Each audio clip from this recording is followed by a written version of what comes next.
The kind that says I've got you cornered. It was a brisk fall morning in Washington, D.C., the kind where the cold feels more like a whisper than a bite. The Senate hearing room was packed. Lawmakers, aides, press. Cameras zoomed in. Microphones clicked on. And at the center of it all sat Congresswoman Jasmine Crockett, calm, focused, her eyes unwavering. Senator Lindsey Graham leaned forward with that practiced smile of his, shuffling some papers dramatically. "Congresswoman Crockett," he said, dragging her name out like a challenge, "can you explain how someone with your background became an authority on constitutional law?" There it was, the jab wrapped in a question. A room full of suits fell quiet. The air thickened with expectation. This was the moment. A young black woman from South Dallas was being invited. No, dared, to shrink under the weight of old power.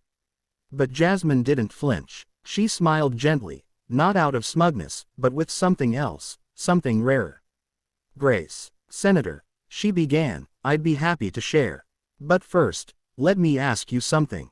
Have you ever lost a client because the court-appointed interpreter didn't speak the same dialect?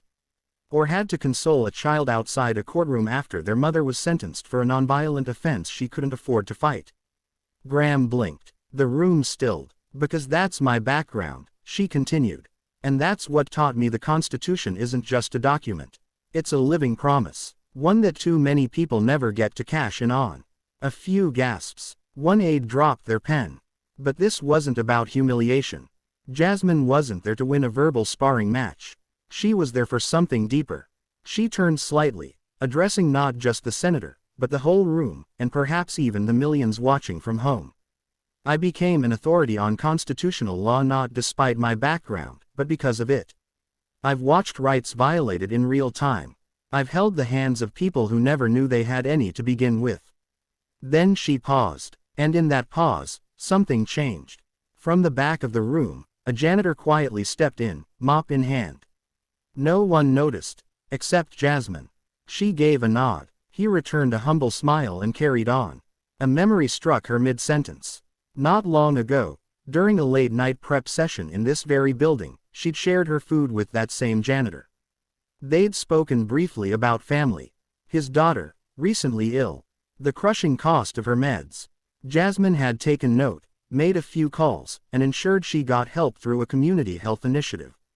Quietly. No press release. The man had said thank you. She'd said it was nothing. But to him, it was everything. Back in the hearing, Graham cleared his throat, a bit too loudly. "I didn't mean offense," he muttered. Jasmine looked him in the eye. "I know. But intention doesn't erase impact. And I'm here to make sure we all start recognizing both. It wasn't a takedown. It was a lifting up. Of the conversation. Of the responsibility. Of everyone." Afterward, something unexpected happened. As the room emptied, Graham lingered. For once, he looked unsure. He walked over to her.